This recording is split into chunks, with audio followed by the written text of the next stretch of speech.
All right, I hope this is strong enough to hold my phone. Does it even, no, I think it's just a little too close to my face.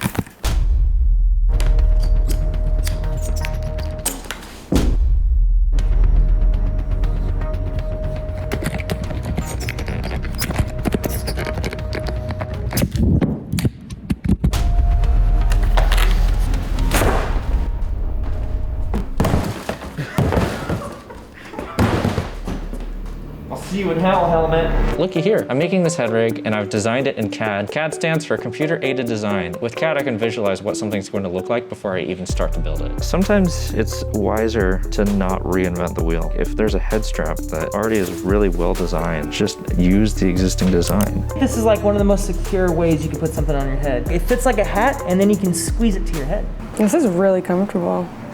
It makes you want to go to sleep. You gotta ride a fine line between tight enough around your head so that it won't fly off. It needs to be loose enough so it doesn't give you a headache. So it should have more points of contact.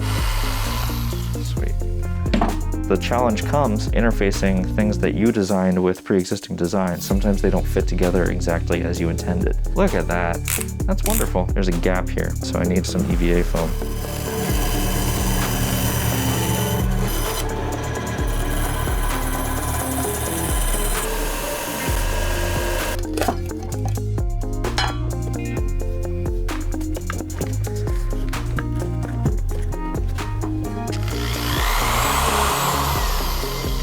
That's looking good. The hardest part about making stuff in Unreal right now is there's not a lot of people doing it.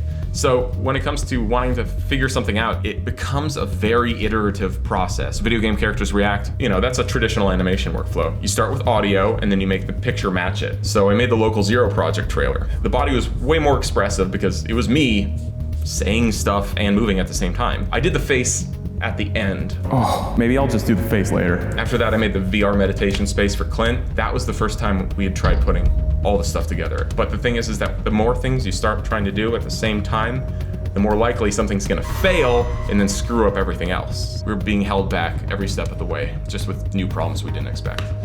So where does that lead us? It leads us to Handsome Squidward. All right, look, we're 5 videos into this Unreal Engine stuff. Every single thing's been janky, filled with problems. Gotta prove to them that I'm not totally crazy. Let's just get one more mocap session where we do everything right. Creating a good head rig, that's a key part on getting all this done. It's inbuilt into Fusion 360 that you can just get your parts from McMaster Car and they ship them next day to you. Carbon fiber rods. Fantastic. Give me the 3D model of it. I'll drop it in. Now I have a carbon fiber tube model in there and I know exactly what size it's going to be and what length it is. It's just so magic like that. It needs a VLAC plate on the back so I can properly counterweight it. Yeah, this feels great. Now I can do my eyebrows too. It's all in the eyebrows. Just ask Amelia Clark. I like the color.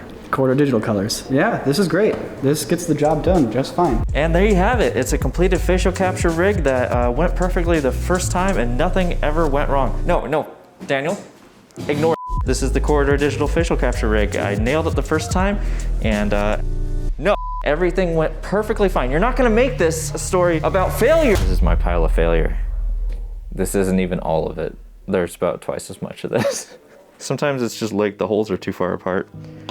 Or sometimes you make a strap that's not adjustable. Sometimes the printer just fails. I had a layer shift, god damn it. Every cosplay I've ever had has a box of failure.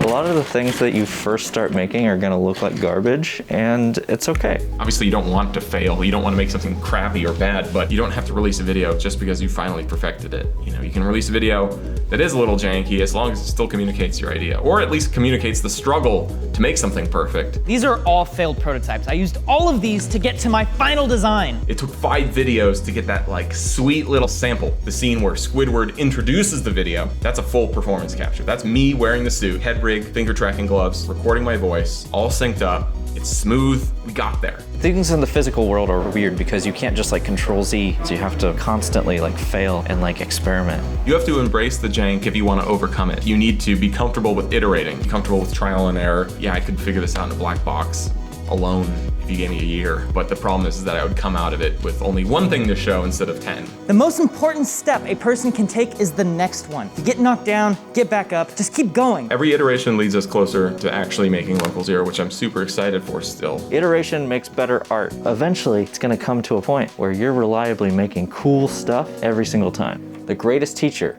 failure is.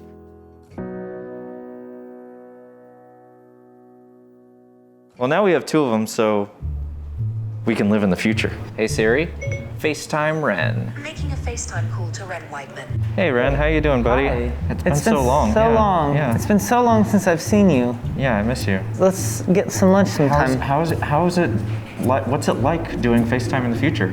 I feel like I'm in a James Cameron movie. Yeah, it's like no matter how much I move. Oh, well, dude! No, he's flipped upside down. Oh, he's back up. He's back up. Amazing, amazing. I'll view you from the other side. I'm also viewing you from the sideways. This chin strap is weird. I don't know what to do with this. Put us around the chin. Facial motion capture technology. Dude, this thing has inertia to it. It's hard to move. Yeah, I guess that's just like a problem that's going to. No, please don't battle test them. Through all of that, our faces on these screen caps are perfectly rock stable. solid. We did it. Well, I did it.